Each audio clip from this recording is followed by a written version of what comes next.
आप देख रहे हैं आरती राधा 87 चैनल। तो आप चैनल को सब्सक्राइब करिए, आपके पास नए नए वीडियो मिलते रहे।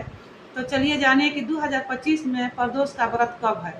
तो 2025 में प्रदोष का व्रत कृष्ण पक्ष के 19 सितंबर दिन पड़ रहा है, शुक्रवार को दिन ये व्रत रखा जाएगा। तो ये व्रत संतान के लिए भी किया जाता है, अखंड सुहाग के लिए भी ये व्रत किया जाता है, घर में सुख समृद्धि के लिए भी ये व्रत किया जाता है। ये व्रत मैं भी करती हूँ। तो जो लोग प्रदोष को व्रत करते हैं बहुत अच्छा बात है। शंकर जी का ये प्रिय व्रत है, शंकर जी बहुत खुश होते हैं ये व्रत। तो देखिए ये व्रत जिस दिन आपको हो उस दिन आपको क्या करना है क्या नहीं करना है सभी बातों को चली जानिए। तो देखिए जिस दिन आपका व्रत हो पहले तो आपका ब्रह्म मुहूर्त में उठना चाहिए। ब्रह्म मुहूर्त में उठकर स्नान करना चाहिए। स्नान कर कर आपके पास में आस पास में अगर शंकर जी का मंदिर है तो मंदिर जाइए, अगर नहीं है तो कोई बात नहीं, घर में शिवलिंग है तो शिवलिंग पर पूजा कर लीजिए, अगर शिवलिंग भी नहीं है तब फोटो पर कर लीजिए। तब व्रत के दिन सबसे पहले आप संकल्प जरूर लीजिए। संकल्प लेना बहुत जरूरी होता है। तो संकल्प में आप अक्षत, सुपारी, फूल, 1 रुपये का सिक्का, अपना नाम, अपना गोत्र, अपना स्थान, कृष्ण पक्ष के प्रदोष व्रत ये सब कहकर प्रार्थना कर कर ये आप संकल्प छोड़ दीजिएगा। संकल्प छोड़ने के बाद आपका पूजा पाठ हो जाए, उसके बाद आप फिर आपको शाम के समय ये पूजा प्रदोष काल में ये पूजा आपको बहुत ज़रूरी होता है करना। प्रदोष के दिन ये पूजा प्रदोष काल में ही किया जाता है, प्रदोष के समय ये पूजा किया जाता है। तो देखिए ये पूजा अगर आपके पास अगर मंदिर है पास में तो आपको ज़रूर मंदिर जाना चाहिए शाम को समय।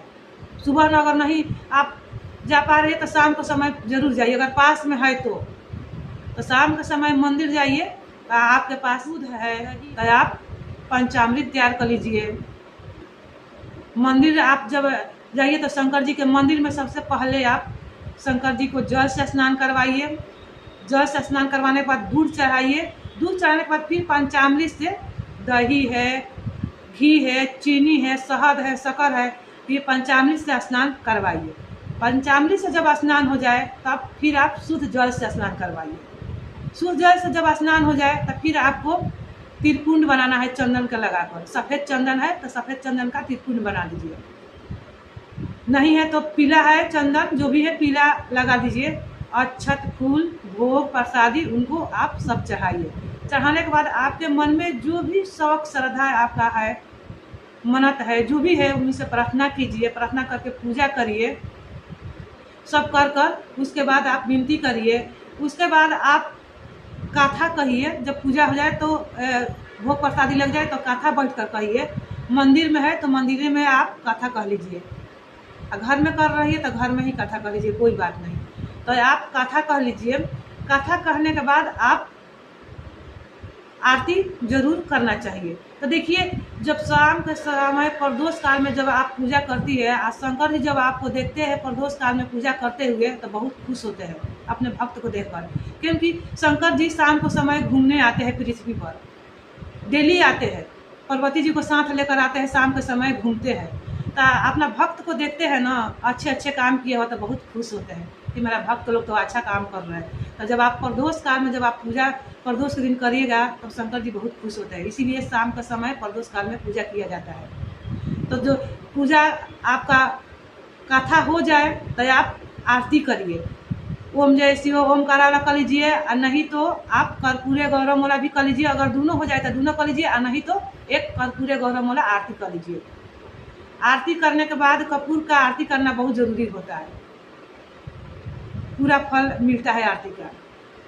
तो ये आरती करना बहुत ज़रूरी होता है। आरती हो जाए आप फिर आप आरती करने के बाद आप भगवान से आप उनको प्रार्थना करिए, आप दंडवत प्रणाम करिए। प्रणाम करने के बाद फिर आप हर चीज़ करने के बाद आप सब कुछ कर लीजिए। तो देखिए मैं हर चीज़ मैं आपको बता दी कि कैसे करना है कैसे नहीं करना है। आप सभी बातों को आप जान गई कि क्या करना है क्या नहीं करना है, सब मैं बता दी।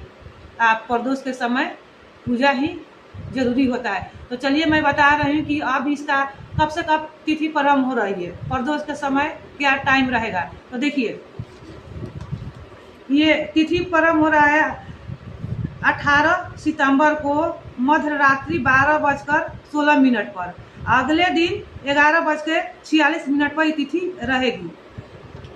तो ये दोपहर का प्रदोष काल का ये समय रहेगा 5:17 से लेकर रात्रि 6:47 तक ये पूजा का समय रहेगा। प्रदोष काल का ये समय रहेगा, ये आपका प्रदोष काल का ये समय रहेगा।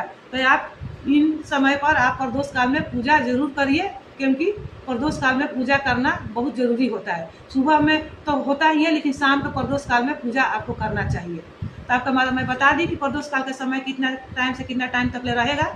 तो इस आप समय पर पूजा कर लीजिए। चलिए, अगर ये आपका अगर वीडियो पसंद आ रहा है तो वीडियो का लाइक और सब्सक्राइब पक्का करिएगा। कमेंट में हर हर महादेव आप जरूर लिखिए। चलिए, ओके, बाय, राधे।